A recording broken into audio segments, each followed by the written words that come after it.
Okay, good afternoon. My name is Julia Coakley, Head of Operations, and on behalf of the MGAA, I'd like to welcome you to our webinar this afternoon, which is being delivered by PRA Consulting. Before I introduce our presenters, I'd just like to run you through a few housekeeping points.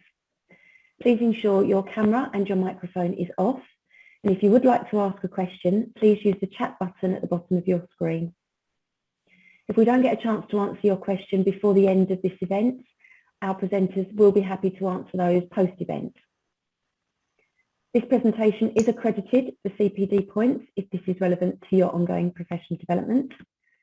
And the video will be available on our MGAA YouTube channel and on our website, and the slide deck will be delivered to you post-event.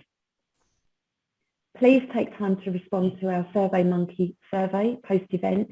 It really is imperative that we get your feedback so we are enabled to put on the best quality events for our members. So today's webinar, PRA, New Rules on Outsourcing and Third-Party Risk Management, is being delivered by PRA Consulting, and our presenters are Sunita Padda, Managing Director, and Colette Jolly, Associate.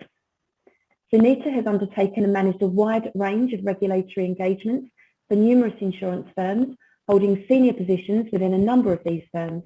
Previous roles include Head of Group Compliance and Risk at Howden Broking Group, Head of Compliance for Amlin UK, Interim Head of Compliance and Regulatory Affairs at XL Catlin, Interim Head of Compliance at Lloyd's of London, and more recently working with Starstone International as the International Director of Compliance. Sunita is currently working with a number of insurers on culture, governance, and more recently, operational resilience. Sunita sits on a number of market-wide committees focused on culture, diversity and inclusion across the market. Colette has over 20 years' experience in the UK and financial services regulatory environment and joined PRA Consulting after leaving AXA, where she headed up the UK regional compliance function for the AXA UK group and where she qualified as a solicitor. Before this, Colette was a supervisor of both insurance firms and personal investment firms at the Financial Services Regulator, PIA and FSA, having joined in 1997. Colette has a wide variety of experience gained at both the regulator and the AXA Group across all aspects of regulation and governance. Since joining PRA Consulting, Colette has undertaken numerous governance, risk and compliance engagements for a range of organisations, including specific activities relating to the SMCR and associated conduct rules, as well as wider corporate governance reviews involving assessments of firm, culture and behaviours. So Sunita, if I might first hand over to you. Thank you. Thank you very much for the introduction, Julia, and thank you for all of you who are participating in today's event. The presentation should take about 40 minutes, allowing some time at the end of the session for some questions. If, however, we run out of time, then we will receive those questions from the MGAA and we'll respond to all of those. So without further ado, we'll kick off. So the contents for today's sessions are the key takeaways and the purpose of the session, overview of the new regs, and the impact of the new regs on MGAs. So if we start with the key takeaways and purpose of this session,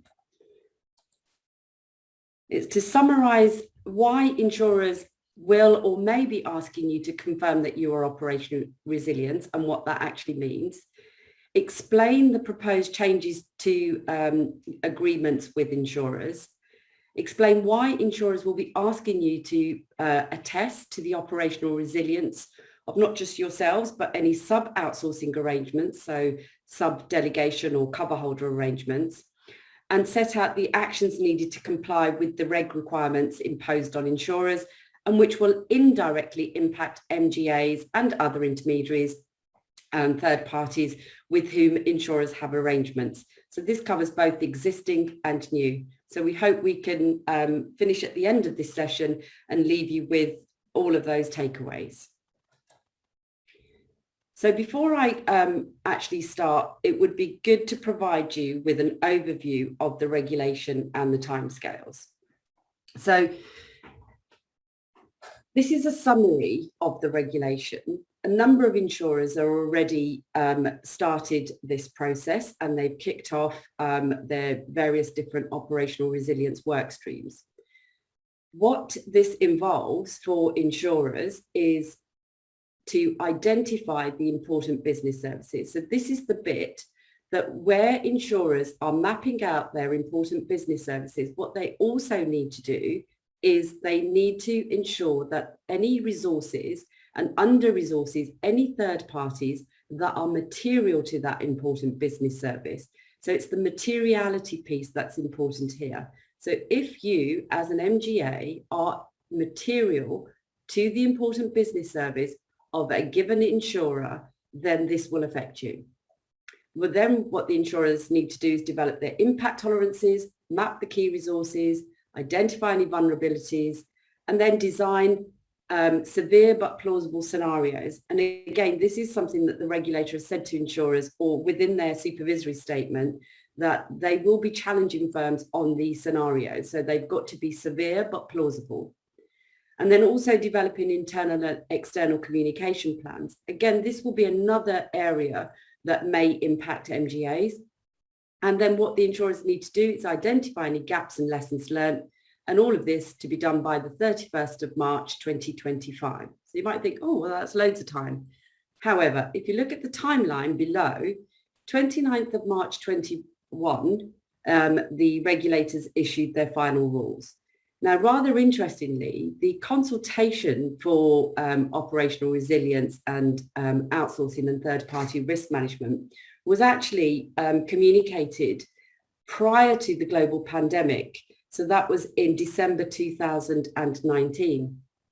And so from March, when we all hit, we were all hit with the global pandemic, this became at the forefront of everyone's minds. Not that it wasn't before, but I think people have invested a lot more in looking at their resilience as a result of the global pandemic. So the implementation period for the rules is from 29th of March 21 to 31st of March 22. So that's when that's when the rules become effective. So by then, insurers will need to have identified their important business services, set their impact tolerances for each of their important business services and for the resources identified, mapped their dependencies sufficiently to have completed both 1 and 2, carried out the scenario testing sufficiently to have completed 1 and 2, and at least produced their first self-assessment document. They then have, from the 31st of March 22 to the 31st of March 25, that's the transitional piece or transitional period, to actually start developing, mapping, testing, and continue testing these. So when arrangements change, so let's take, for example, if today you are not a material third party to a given insurer, but there's been a change within that materiality assessment, and that materiality assessment will be conducted by the insurer because of some triggers that may be relevant. On that basis, you may then, during the course of that transitional period, become a material third party to an insurer. So, as I've said before, that the insurers have already started the process, and whilst you can see on the timeline that they have until the 31st of March 22 to comply with some of the regulatory requirements, the 3-year transitional period, which again, we know time just passes so quickly, will also pass by quite quickly. But another thing to note, during that transitional period, for firms who have a European presence, there'll be other regulation that will be relevant to those European entities that may impact you in the UK. So that we won't go into that today, but that is the Digital Operational Resilience Act, and often referred to as DORA. And that's not DORA the Explorer, but DORA the new regs that will also affect European firms.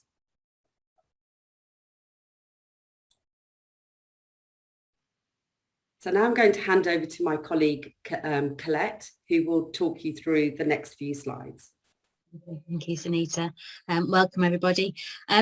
So outsourcing and third-party risk management, the supervisory statement from the PRA, which came out in March, and there are so many publications that have come out from both regulators about operational resilience, and some of you probably caught by them directly, particularly if you're an enhanced firm. But this particular supervisory statement, and although it is directed at PRA regulated firms, it does have implications for the wider market and for many of you who are dialed in today for this training. We'll come on to what it talks about in the following slides, but in terms of the key timescales you need to be aware of, Sunita just talked sort of overall about operational resilience, but for this particular supervisory statement and the expectations, all firms or all insurers who are subjects must comply with the expectations by the 31st of March 2022, so literally next year. Any arrangement that was entered into on or after the 31st of March 2021, so March just gone, they should meet the regulations by the end of March next year. And for legacy agreements, which is basically anything that was entered into before the 31st of March 2021, these must be reviewed and updated at the first sort of opportune moment, whether it's a contractual renewal or any sort of update to the contract. And the idea is as close to the go live date of the 31st of March 2022, so as close to that as possible. So you need to have a look perhaps at the arrangements you currently have, and look at the dates when you've entered into them and when they're due for renewal, because it will be likely that insurers will want to update the agreements that they have with you. Okay, on to the next slide, please, Sunita. You might just have to click through. Thank you.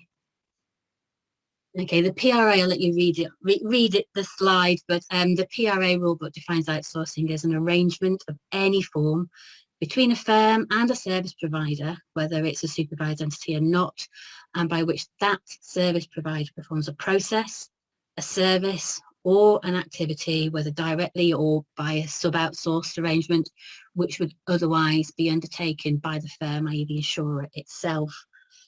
The PRA helpfully refers to those arrangements which are not outsourcing or don't meet that definition of outsourcing as a non-outsourcing third-party arrangement. So, for example, that could include any purchase of hardware or software, the design and build of a bespoke IT platform for your organisation, any purchase of data that has been collated by a third-party provider, off-the-shelf learning models, and particularly in the case of insurers and the insurance industry, the use of aggregators such as price comparison platforms and delegated underwriting, so very much bringing you guys into this.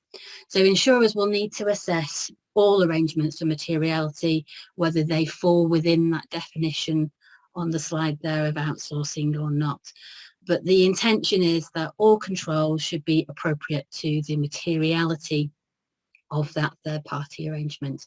So it basically follows that firms or insurers would be applying stricter controls to material non-outsourcing third-party arrangements than it would to non-material outsourcing arrangements. We've got materiality is the right way around. So when it comes to materiality, what we're looking at here, or what the insurer will be looking at, is the impact of that third party, or for example you guys as an MGA, on the insurer's safety and soundness, and that would include its operational resilience, which we've touched upon with the timescale slide, its own ability to comply with its legal and regulatory obligations, and also the risk that those obligations might be compromised if the arrangement isn't subject to the appropriate degree of control and oversight, and also the appropriate degree of protection for policyholders. And you know, the materiality of an arrangement can change over time, and so the expectation is that all arrangements are subject to a regular reassessment on an ongoing basis. What might be material in 1 year might become immaterial the next year based on the size of the organisation, and the proportion of what they are outsourcing or using as a third-party service. Okay, next slide, please, Sunita. Onto the pre-outsourcing phase. Now some of this is, you will be familiar with this because it's building on the existing rules that are in place anyway for both FCA and PRA firms. But before entering into any third-party arrangement, the PRA expects firms to determine the materiality of every arrangement, outsourcing or third-party. And they would consider, an insurer would be expected to consider a third-party arrangement as material, where if there's any failure in the performance, it could really impact the financial stability of the UK as a whole, and also the insurer's ability to meet the threshold conditions as part of the FCA requirements, or the compliance with the fundamental rules, which are the equivalent to the PRA, or any of the other regulatory requirements in either of the FCA or PRA handbooks. It would also look at the safety and soundness, so the impact of the arrangement on the insurer's financial resilience. So that's looking at its adequacy of its assets, its capital, its liquidity, as well as its operational resilience. So the ability to continue providing those important business services that it's identified and articulated those impact tolerances on, as well as the materiality of the protection for customers or those who might become policyholders, and the requirements not to undermine any service to those customers. The PRA would also expect firms to classify an arrangement as material if the service that is being outsourced amounts to the whole of the regulated activity. I don't think there's anything that I've come across that would outsource the whole of its underwriting activity to a single MGA, but it would, that sort of thing would be considered material, or else where the insurer is outsourcing it's an internal control or key function, that sort of thing would also be considered material. So where it does meet that definition of material, then all the detailed controls, measures would need to be put in place.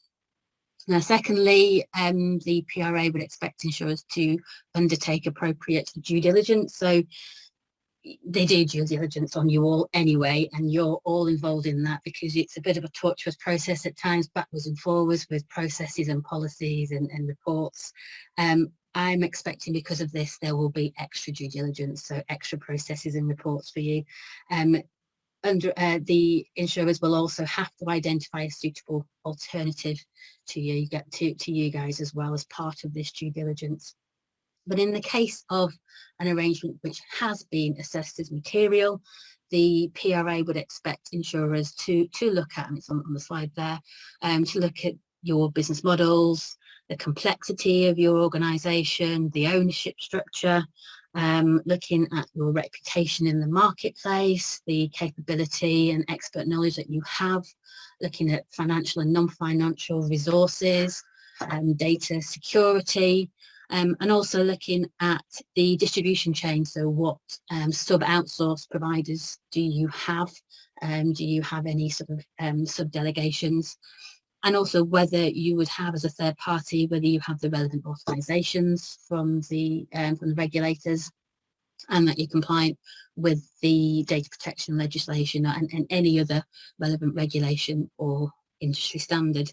And also whether you would have the ability to provide the service in compliance with the UK regulations, not just in sort of in current times, but if there was a sudden spike in demand, or for example during times of COVID, whether it could be done remotely. And the PRA comment that just a general track record of good performance might not be or it will not be sufficient evidence by itself.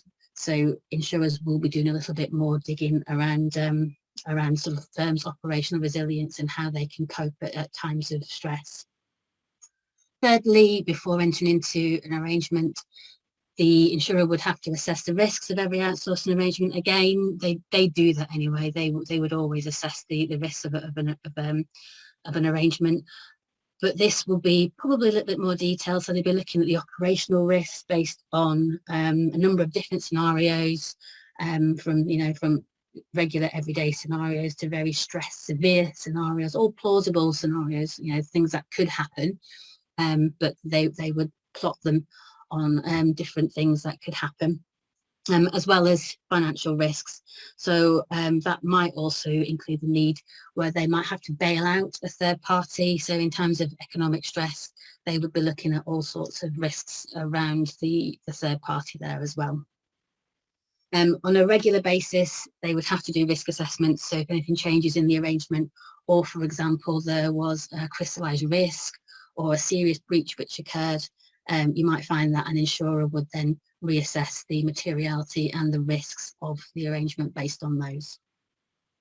And sort of the bottom third of the slide there, PRA would also expect insurers to take steps to manage if there's any over-reliance on third parties. So if everything is delegated out to one or two MGAs, and also concentration risks, and that might arise where you have multiple arrangements, but they're all sort of with the same or closely connected parties. Supply chain dependencies, so where they're all relying on the same sort of fourth party subcontractor, and so you've got a concentration risk on that same fourth party.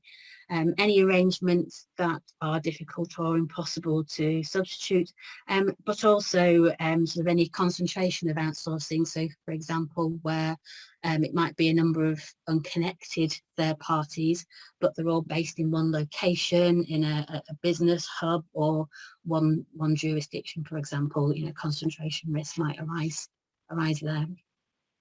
Okay, and next slide, please, Anissa. So data security, everyone's favourite subject.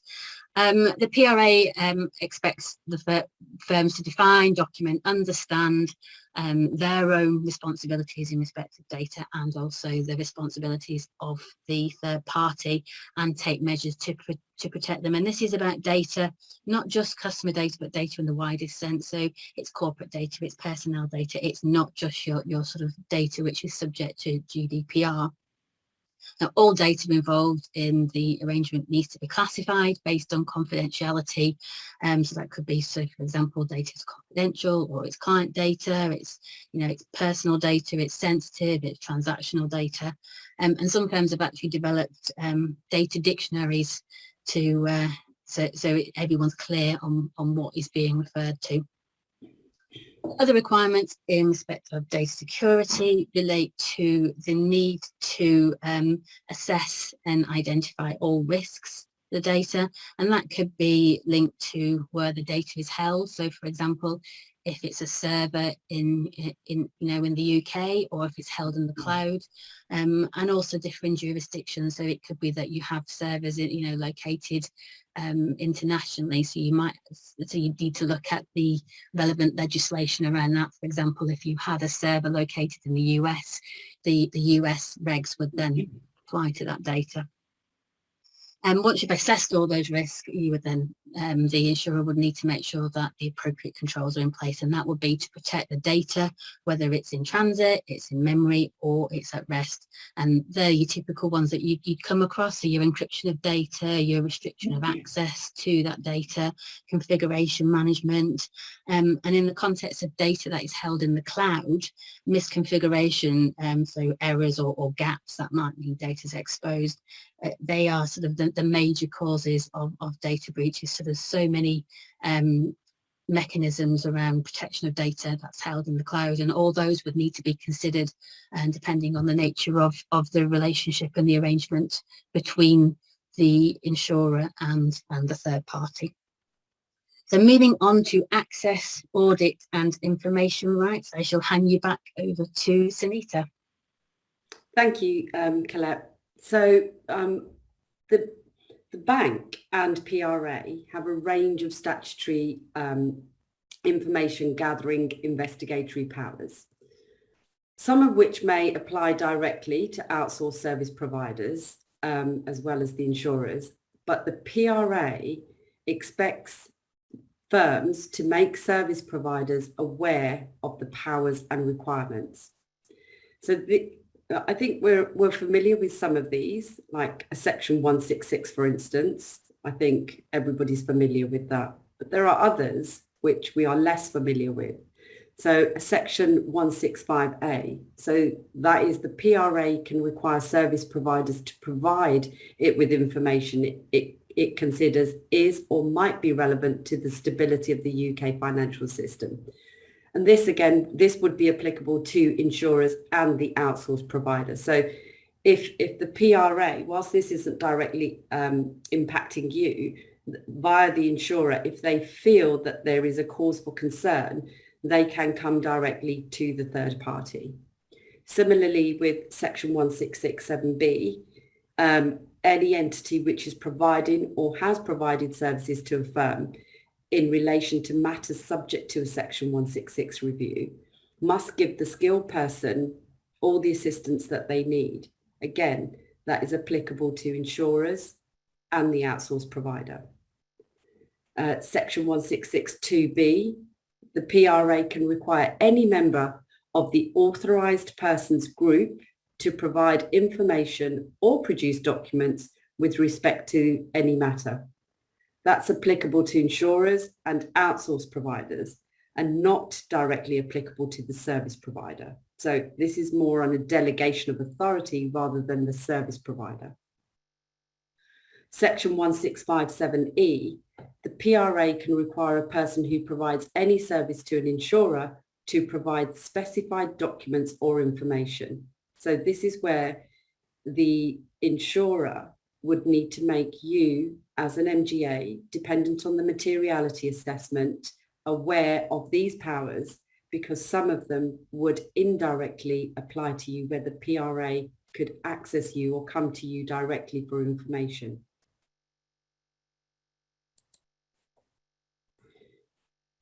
So expectations for certificates and audit reports. So certificates and reports supplied by service providers may help insurers obtain assurance on the effectiveness of the service provider's controls. So as Colette said earlier, there may be additional reporting requirements, or the insurer may require firms to have audits. So pooled audits may be organised by groups of insurers sharing one or more service provider, which I'm sure, a number of you will have arrangements, not just with one insurer, but with a number of insurers. And those insurers will be common to quite a few of you. So these type of audits, like the pooled audits that may be organised, are not dissimilar to current audits that you may be subject to. But where pooled audits lead to common shared findings, the PRA will expect each participating insurer to assess what these findings mean for them individually and whether they would need to require a follow-up with that third party. Certificates and reports supplied by service providers may help insurers obtain assurance on the effectiveness of the controls. However, in material outsourcing arrangements, the PRA will expect insurers to assess the adequacy of the information in these certificates and reports, and not just assume that by just having a certificate or you providing a certificate to them is being provided in accordance with the legal, regulatory and risk management obligations. So they will have to dig a bit deeper for any third parties or delegation of authority that is deemed to be material to them, or as they've assessed it to be material to one of their important business services. The PRA will also expect insurers to ensure that any certificates and audit reports meet the insurer's expectation. So again, it will widen the scope of audits and widen the scope of oversight, but not necessarily something that you're not familiar with at the moment.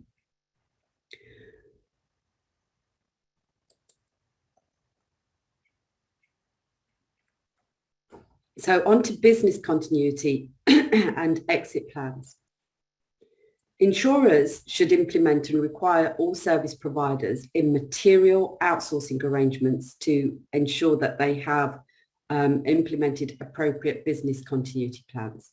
So this is to ensure that you anticipate, withstand, respond to, and recover from the severe but plausible operational disruption.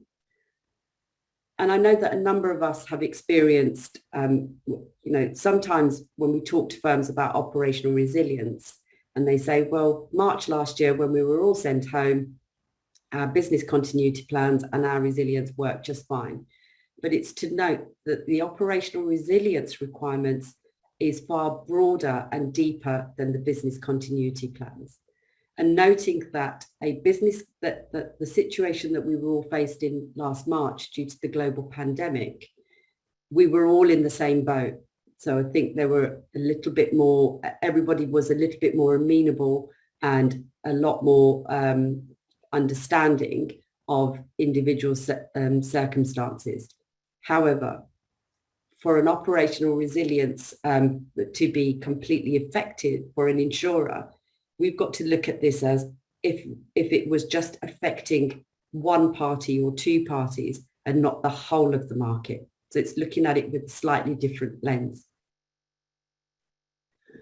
The key objective of the stressed exit part of the exit plans is to provide a last resort risk mitigation strategy in the event of a disruption.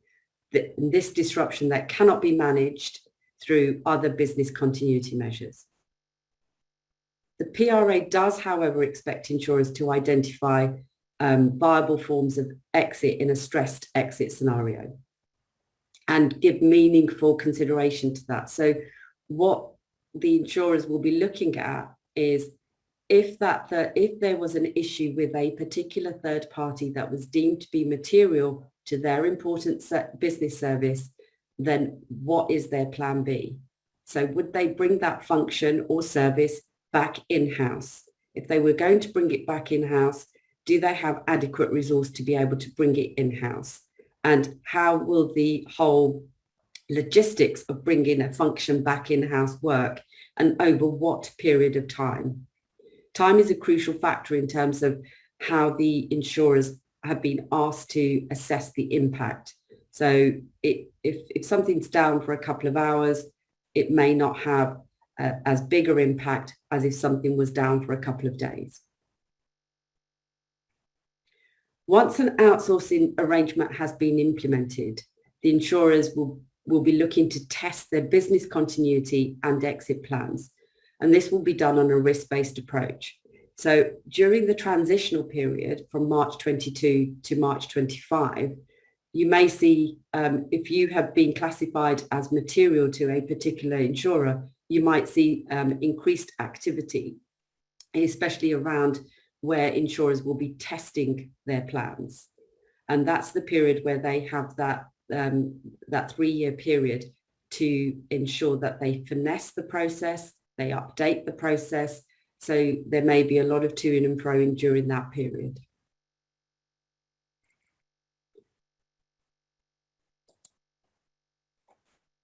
So I suppose this is the bit that the audience is particularly interested in. Well, what is the potential impact on you as an MGA?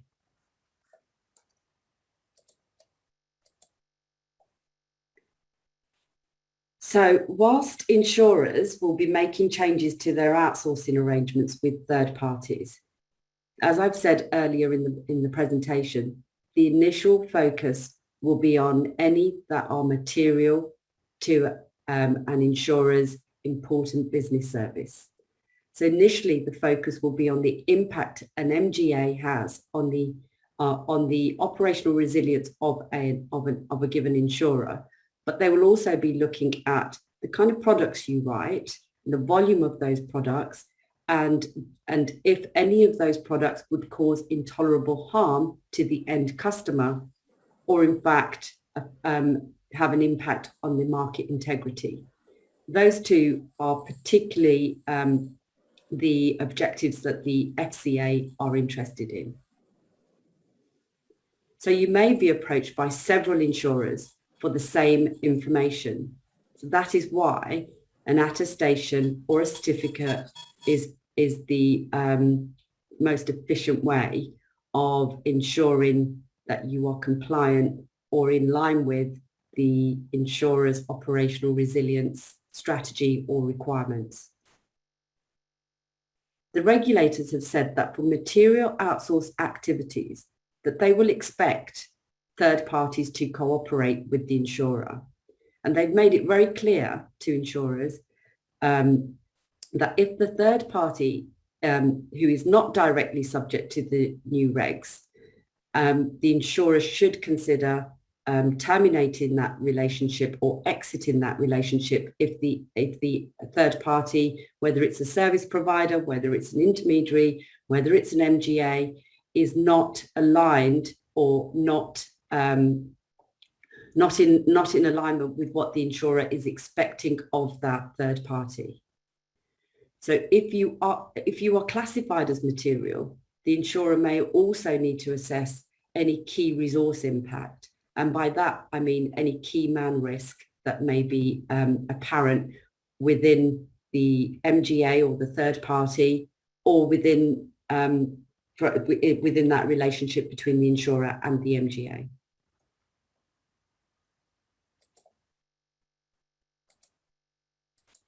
So let's look at what the insurers will be doing. So insurers will be, at the moment, they are going through a process where they are mapping out their important business services. During that process, they will also identify any material third parties, and that could be intermediaries, service providers, MGAs, cover holders, that would cause an impact to that important business service. So in order to assess that impact, they are assessing how a disruption with the third party will impact their ability to operate within their tolerance thresholds. So the next piece that insurers are going through, and these are all activities that insurers are going through at the moment, so identifying their important business services and setting their impact tolerances and their thresholds in alignment with their respective risk appetites. They will define any third-party controls and metrics they need to mitigate any risks of disruption. And they will be establishing effective oversight regimes to monitor the effectiveness of those controls. And as Colette said earlier, you may see increased activity from insurers in terms of that monitoring and oversight.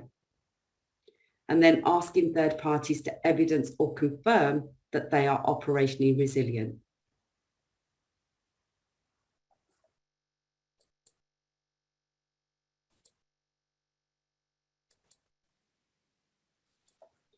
Okay, so it's likely that you... Oh, sorry, Polly, over to you. Carried away with the clicks. So it's likely you will see differences in the relationship you have with insurers, and you may have already seen it actually for if you've entered into any contracts recently with them. But the key areas you will see the differences will be at the pre-onboarding stage and also during the relationship. So all arrangements will be subject to a materiality assessment. I think it's likely to be more onerous than previous assessments now, given the new rules. And then if that arrangement with yourselves is then assessed as material, the due diligence that you'll be put through is likely to be more detailed. For example, you are likely to have to sort of confirm and attest to your own firm's operational resilience, so including your BCP and your crisis management and disaster recovery, but the wider operational resilience, and as well as your own firm's operational resilience. If you subdelegate to any other firms, any other brokers, you might be asked to confirm their operational resilience as well.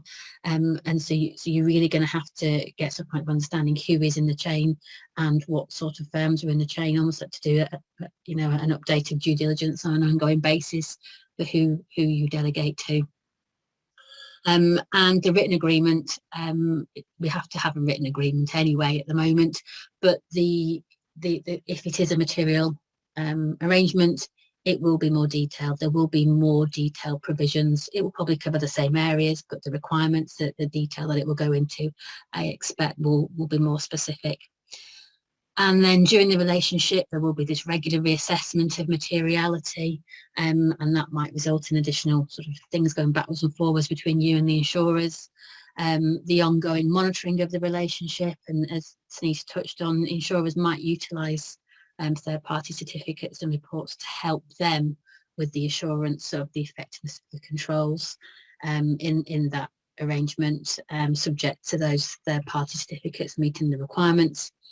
And then where there is sub-outsourcing, there are additional requirements, and we do have a bit more of a detailed slide on that, so I'll come on to that in a sec. But now just on to the written agreements. If we can do the next slide, please, Sunita. Okay, when it comes to the written agreement, the PRA sets out minimum standards on what should be covered, and many of the areas you will be familiar with.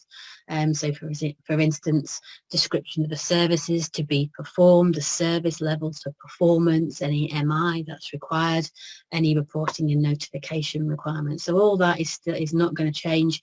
There's just going to be extra layers of detail. There's a couple of areas to bring your attention. So particularly data security, business continuity and exit plans, access, audit and information rights, and sub-outsourcing.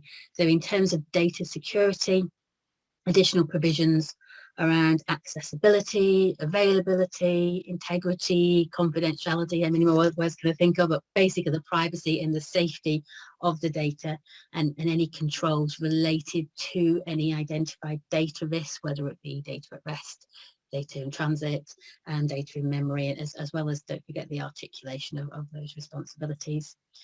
For business continuity and exit strategies, the agreement will need to cover the arrangements in both stress and non-stress scenarios. When it comes to access, audit and information rights, a risk-based approach might be taken, but it's pretty much expected that there will be unrestricted access for material outsourcing for the likes of data, information systems, networks, any results of security penetration testing, also company and financial information, any external audits, or basically access on your premises. So it's pretty much expected that would have to be in place. It's not just a, we'll negotiate it at the time. It's actually expected that would have to be in the agreement, and these must be used. The PRA is very much expecting that these rights will be used. Basically, the purpose is for that insurer to take assurance that the arrangements are being appropriately controlled. So for sub-outsourcing, there's a number of points on the slide there, but the contract needs to specify the activities which cannot be outsourced, sub-outsourced, as well as setting out those conditions that must be complied with in the case of allowable sub-outsourcing. Pop back there, Sunita, actually, we're just... Thank you. And you will be required to obtain prior written authorization from the insurer before you transferred any data to a sub-outsourcer, as well as notify the insurer of any key material changes or any further planned sub-outsourcing. Insurers have that right to either approve or object to that sub-outsourcing, so I expect it's likely that will be subject to a specific provision in the agreement, and they will need time to look at that arrangement, so they will probably have sort of timescales of a notification as well for such sub-outsourcing. And lastly, on the slide at number 9, the insurer will have the contractual right to terminate the agreement, and that must be included, and that is always included in any of the agreements anyway, but that could be limited to certain situations such as material breaches of law, regulation, or those that create risks beyond tolerance levels, so that tolerance levels that have to be set for the important business services or situations which haven't been adequately notified or remediated. So if you don't notify your intention to sub-outsource or sub-delegate your underwriting authority in time for the insurer to assess the materiality of the arrangement as a whole, it might be that they decide to terminate. So it's really important that all those are really understood and sort of reflected in your own processes. So examples where an insurer might terminate could be where so the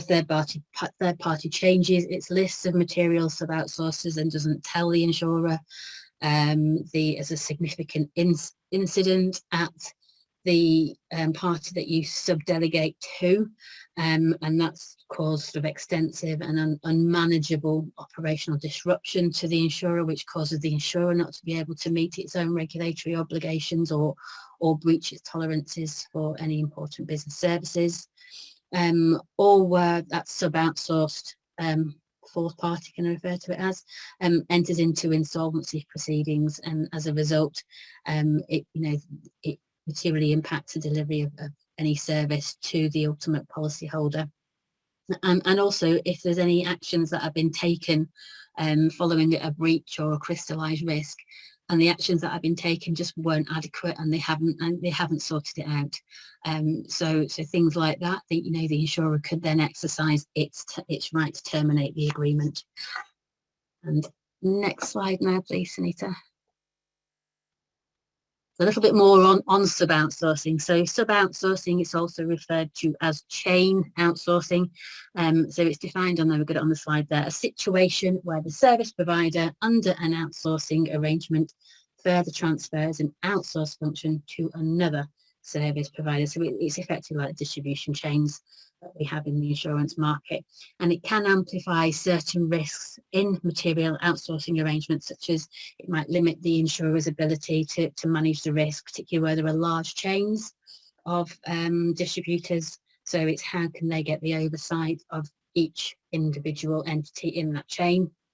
But it also places additional or increased dependencies on certain service providers, and it could be parties in the chain which that insurer might not be fully aware of, might not know, who they are, what they do, where they are, or they might not even want them in the chain if they've had previous dealings with them, or they don't align to their cultural ethics. It might be that they don't want them in the chain. So the PRA would expect firms to pay attention to the potential impact of large, complex sub-outsourcing chains on their operational resilience and the ability to oversee the outsourcing arrangements. And this is where you're going to be drawn on to support the insurer really by the arrangement that you enter into with them. So, for example, you will be able to facilitate the insurer's due diligence and oversight by maintaining sort of up-to-date sub-outsourcing lists, up-to-date due diligence on who is in the chain, who you're dealing with. So basically, insurers are going to be looking at you guys to appropriately oversee the sub-outsourced bit of the chain in line with the policy that they set. The PRA expects written agreements for, as we touched on, for material arrangements to indicate whether non-material sub-outsourcing is permitted, and if so, any activities that cannot be sub-outsourced, they must be specified, the conditions that must be complied with. In the case of sub-outsourcing that is allowed, that they must be detailed, and there are a number of different consents and approvals that you'd need to get before a sub-outsourcing in the first place, and before transferring any data to that sub-outsourced third party. So as a third party of an insurer, you'd need to inform the insurer of any planned sub-outsourcing or other material change, and in particular where that might affect your ability to meet your obligations under the arrangement. So you really need to bear that in mind and perhaps build that into your own processes. As I said before, the insurers need to do a reassessment of the whole of the arrangement if there is sub-outsourcing in it. So they will need certain notification, a certain sort of number of weeks before something goes live. So you then need to build that into your process, that you will also need to do some sort of assessment and information gathering to support that insurer in reassessing the materiality of the arrangement. So I think a lot more specificity around notice periods should be included in the written agreements. So that's pretty much it in a nutshell for sub-outsourcing, and I think we've covered quite a lot of information in the time we've had. Bit of a whistle-stop tour through the PRA requirements, but I'll now hand you over to Sunita, who is going to rather magically summarise everything we've just said in one slide. Thank you, Colette. So on to the last slide, so that we try and leave us a couple of minutes for some questions. And as we said earlier, if we do get a list of questions, we're more than happy to respond to those via the MGAA. So the term material outsourcing has been adopted in place of what was often referred to as critical outsourcing. So this describes the outsourcing of critical or important functions. The emphasis on important business services. So this is what is important, what the insurer has identified as an important business service, mapped the resources to it, mapped the third parties are included in those resources, and looked at those third party arrangements, assessed those against the impact tolerances, and looked at any substitutability of those third-party arrangements, i.e. the Plan Bs, look at any sub-outsourcing, and especially, as Colette said, involving the provision of an important business service. So this would have to be pre-agreed with the insurer. Insurers are required to assess all third-party arrangements, regardless of the materiality. Looking at business continuity and contingency planning. Looking at potential exit strategies if needed, and updating all their outsourcing agreements. So that, in a nutshell, is operational resilience from an insurer's perspective and how it may impact you as an MGA. And looking at, to wrap it all up, the insurers will have to ensure that they've got appropriate oversight, control via ongoing monitoring. So we hope from this session that we've provided you with the key takeaways, i.e. Summarised what the insurers will be asking you to confirm with regards to operational resilience, explaining at a very high level the proposed changes to agreements with insurers, explaining why the insurers will be asking you to attest to the operational resilience, not just of yourselves, but any sub-outsourcing arrangements, and setting out the actions that needed to comply with the regulatory requirements imposed on insurers, which will indirectly impact MGAs, third parties, or other intermediaries. So we will open the floor up to any questions.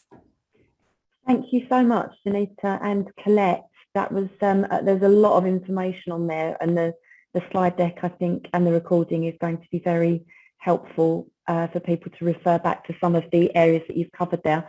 I've got a couple of questions. I think the first one I've got for you, I think you've probably answered. I think the question came in before you started to discuss this, but the question was whether the insurers would be looking at arrangements between third parties other than MGAs. But I think the question goes back to whether it's the materiality of it and the important business services. So could you just clarify whether that is the case? Yeah, do you want me to take this one, Sunita? Yeah, Yeah, so they will be looking at all third parties, not just MGAs. The sort of the detail that we've talked through there, the sort of the additional requirements from the PRA, very much related to material outsourcing or material third party arrangements. So whether it be with an MGA or another service provider, so try to tailor it to the impact on an MGA's, because a number of MGAs will be considered material to insurers. So it's the same regulations apply to any party. So hopefully that answers it. Thank you, Colette. And the other question, part of this this compliance does appear to be, or quite a big part of it is the business continuity.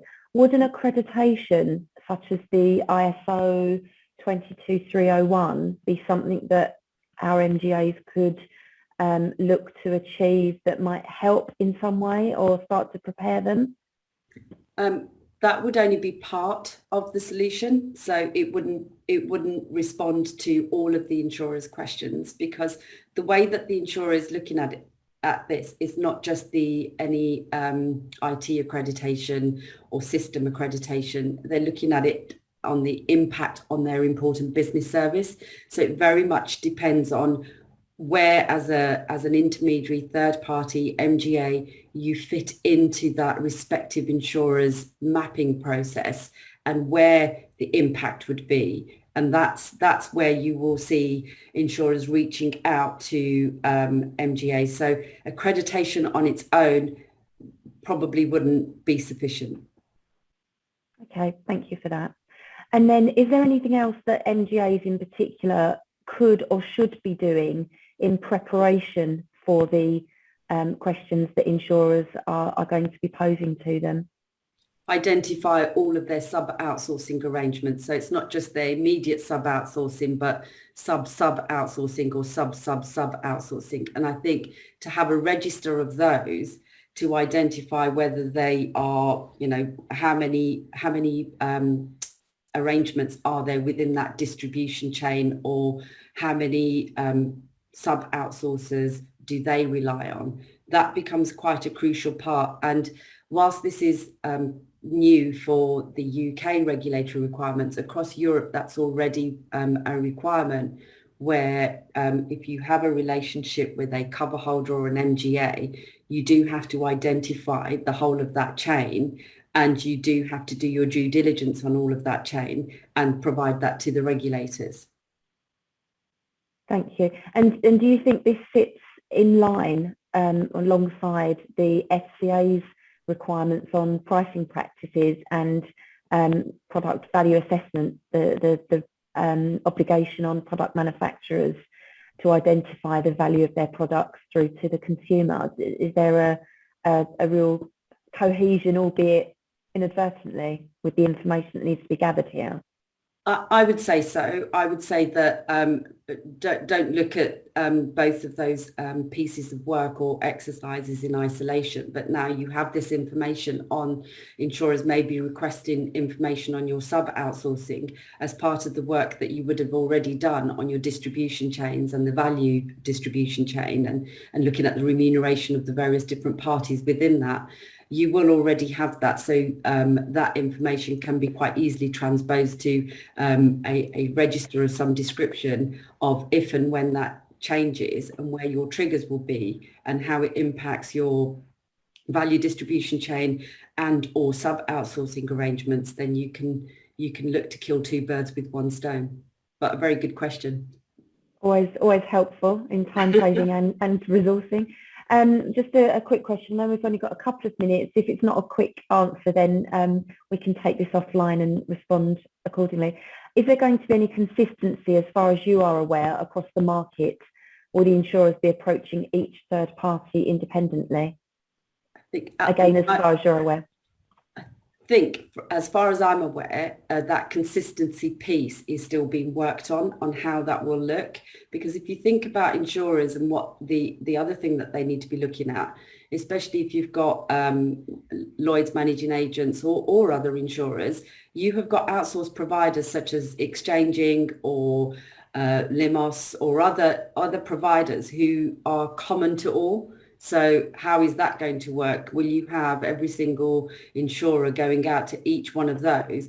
So I think there's still work around this piece, but there will be something around consistency. And my suggestion would be whatever solution is reached on that part, i.e. where you've got a common service provider to the insurance sector, then you adopt and adapt that methodology and approach for other third parties.